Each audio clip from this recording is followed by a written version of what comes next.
আপনারা যদি আপনাদের অ্যাকাউন্টটি সঠিকভাবে ভেরিফাই করতে চান তাহলে মেগাপারি অফিসিয়াল প্রোমো কোড টাকা ব্যবহার করুন। অ্যাপসটি যদি আপনার ফোনে না থাকে তাহলে আপনারা গুগল ক্রোম বা অন্য কোনো ব্রাউজার থেকে সার্চ দিয়ে অ্যাপটি ইনস্টল করে নেবেন, কারণ অ্যাপসটি প্লে স্টোরে পাওয়া যায় না। ইনস্টল করার পর আপনাদের সামনে একটি পেজ ওপেন হবে। ডান পাশে থাকা রেজিস্ট্রেশন বাটনে ক্লিক করবেন। রেজিস্ট্রেশন বাটনে ক্লিক করার পর আপনাদের সামনে নতুন একটি পেজ ওপেন হবে। এখানে আপনারা একটি ফর্ম দেখতে পারবেন। এখানে কান্ট্রি বাংলাদেশ এবং কারেন্সি ঘরে বিডিকে রয়েছে।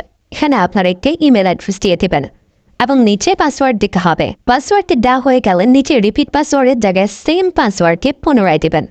এটি দেওয়া হয়ে গেলে নিচে একটি প্রোমো কোডের ঘর দেখতে পাবেন।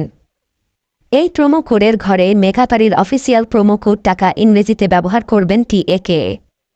প্রোমো কোড টাকা ব্যবহার করলে আপনারা প্রথম ডিপোজিটের নিশ্চিত 130% বোনাস পাবেন। তাছাড়া প্রত্যেক সপ্তাহে বোনাস, আপনার জন্মদিনে বোনাস পাবেন। মেগাপারির অফিসিয়াল প্রোমো কোড টাকা ব্যবহার করার পর নিচে এখানে 4টি ঘর রয়েছে, এগুলোতে টিক চিহ্ন দিয়ে সবুজ বাটনে ক্লিক করবেন। পারবেন এটি রোবট ভেরিফিকেশন। রোবট ভেরিফিকেশন শেষে আপনাদের সামনে এরকম একটি ইন্টারফেস শো করবে। এখানে সিম্পলি সেন্ড করে ক্লিক করুন। সিম্পলি ইমেলটি চেক করে ওটিপি কোডটি নিয়ে এখানে বসিয়ে দেবেন এবং পরবর্তীতে নিচে থাকা অ্যাক্টিভেট অপশনে ক্লিক করবেন। অ্যাক্টিভেট অপশনে ক্লিক করার পর আপনি পাসওয়ার্ডকে দেখতে পারবেন।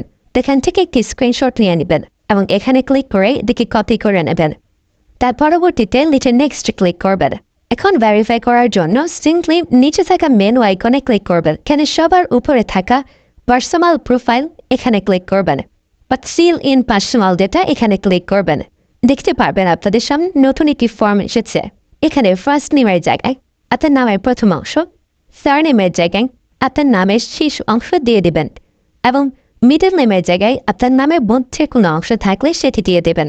ডেট অফ বার্থের ঘরে আপনার NID কার্ড অনুসারে জন্ম তারিখটি দিয়ে দেবেন এবং প্লেস অফ বার্থের জায়গায় আপনার জন্মস্থানের নামটি লিখে দেবেন।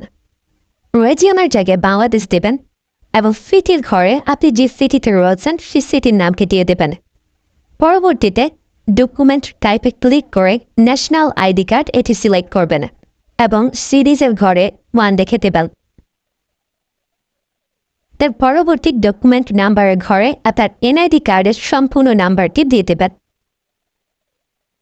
তারপরে ডেট অফ ইস্যুর ঘরে NID কার্ডের ব্যাক সাইডে অর্থাৎ পিছনের অংশে একটি ইস্যু ডেট দেখতে পারবেন, সেই তারিখটি এখানে দিয়ে দেবেন এবং ইস্যু বাই বাংলাদেশ লিখে দেবেন। এটি হয়ে গেলে নিচে লাল রঙের টিক আইকনে ক্লিক করে দেবেন। নাম্বার অ্যাড করার জন্য ফোন নাম্বারের পাশে লিঙ্ক অপশনটিতে ক্লিক করবেন। এখানে ক্লিক করার পর এরকম একটি পেজ ওপেন হবে। এখানে 0 ব্যতীত বাকি নাম্বারগুলো দিয়ে দিবেন। নাম্বারটি দেওয়া হয়ে গেলে স্ক্রিন নিচে থাকা নেক্সট বাটনে ক্লিক করবেন। নেক্সট বাটনে ক্লিক করার পর আবার একটি রোবট ভেরিফাই আসবে। রোবট ভেরিফিকেশন সাকসেস হলে এরকম একটি পেজ ওপেন হবে। সিম্পলি নিচে থাকা সেন্ড কোডে ক্লিক করবেন। এখানে আপনি যে নাম্বারটি দিয়েছেন সেই নাম্বারে একটি ওটিপি কোড চলে যাবে। ওটিপি কোডটি দিয়ে দিলাম এবং অ্যাক্টিভেটে ক্লিক করলাম। এবার আমার অ্যাকাউন্টে ভেরিফাইড ভাবে ক্রিয়েট হয়েছে। অ্যাকাউন্টে টাকা ঢোকানোর জন্য সিম্পলি আপনারা নিচে থাকা মেনু বাটনে ক্লিক করবেন এবং মেনু বাটনে ক্লিক করার পর এই অপশনটিতে ক্লিক করবেন। এখানে আপনারা নগদ, বিকাশ আরো অনেকগুলো অপশন পেয়ে যাবেন। যে আমি বিকাশের মাধ্যমে টাকা ঢুকিয়ে দেখাচ্ছি। প্রথমে আমি বিকাশ সিলেক্ট করলাম এবং অ্যামাউন্টের ঘরে সিম্পলি আপনি যত টাকা ঢোকাতে যাচ্ছেন সেই অ্যামাউন্টটি বসিয়ে দেবেন। বলে রাখছি, এখানে যখন যে নাম্বার দেখবেন তখন সে নাম্বারে টাকা পাঠাতে হবে। পরবর্তীতে অ্যাকাউন্ট নাম্বারের ঘরে আপনি যে নাম্বার থেকে ক্যাশ আউট করেছেন সেই নাম্বারটি এবং ট্রানজ্যাকশন আইডির ঘরে সেই ট্রানজ্যাকশন আইডিটি লিখে দেবেন। এটি লিখে কনফার্মে ক্লিক করে দেখতে পারবেন ডিপোজিট রিকোয়েস্ট ক্রিয়েটেড সাকসেসফুলি দেখাচ্ছে।